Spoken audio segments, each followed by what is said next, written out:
सोचिए, क्या हो अगर दुनिया के सबसे बड़े लोकतंत्र का भविष्य पर्दे के पीछे से कोई और तय कर रहा हो। आज हम जेफरी एप्स्टीन फाइल्स की कहानी और उसके हैरान कर देने वाले इंडियन कनेक्शन की परतें खोल रहे हैं। जरा इस सीन को इमेजिन कीजिए। तारीख है 23 मई 2019। भारत में पूरा देश अपनी सांसें थामकर चुनाव के नतीजों का इंतजार कर रहा है। लेकिन दुनिया के दूसरे कोने में मैनहट्टन में सुबह के 9:25 पर एक बिल्कुल अलग पावर गेम चल रहा था। भारत के अरबपति अनिल अंबानी जेफरी एप्स्टीन के आलीशान घर में उससे मिल रहे थे। तो सबसे बड़ा सवाल यही उठता है, भारत के सबसे ताकतवर उद्योगपतियों में से एक और अमेरिका के सबसे बदनाम फाइनेंसर के बीच आखिर चल क्या रहा था। ये जो दस्तावेज हैं, ये एक ऐसी कहानी बताते हैं जो शायद आपको चौंका देगी। देखिए, इस मुलाकात की अहमियत समझने के लिए जेफरी एप्स्टीन के असली रोल को समझना होगा। इन फाइलों के मुताबिक वो सिर्फ एक फाइनेंसर नहीं था, वो वॉशिंगटन में सत्ता का एक शैडो गेटकीपर था।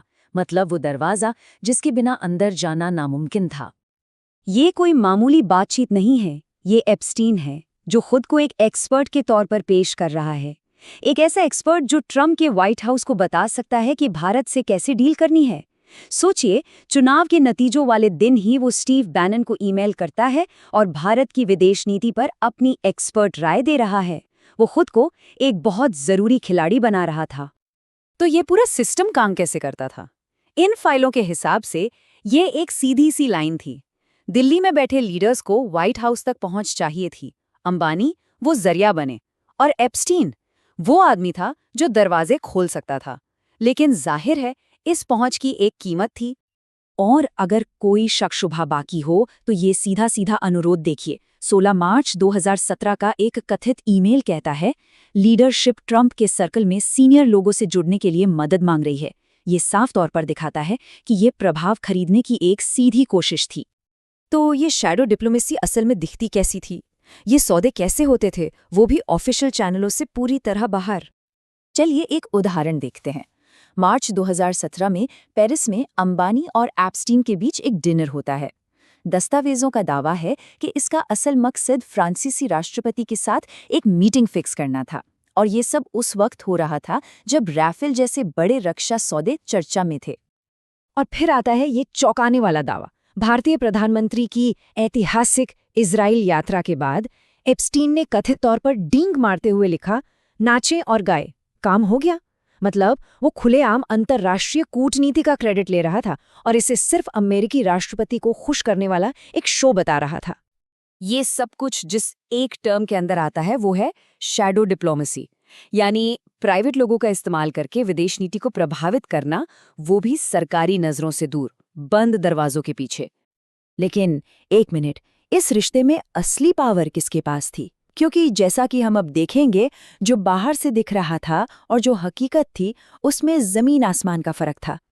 एक तरफ भारतीय इलीट क्लास के कुछ लोग कथित तौर पर उसे हमारा गुरु कह रहे थे, और दूसरी तरफ यहाँ 2014 से एप्स्टीन के अपने शब्द हैं, मुझे भारत से कोई लेना देना नहीं है। गंदा साफ है, ये रिश्ता सम्मान का तो बिल्कुल नहीं था, ये पूरी तरह से एक सौदा था। और जब आखिरकार ये कहानी सामने आई भी, तो सोर्स का आरोप है कि इसे दबाने की कोशिश की गई। जहां दुनिया भर का मीडिया इसे कवर कर रहा था, वहीं एक बड़े भारतीय अखबार ने इसे पेज 18 पर कहीं छिपा दिया, जिसे कायरता की पत्रकारिता का एक कथित उदाहरण बताया गया। तो ये सब हमें बताता क्या है?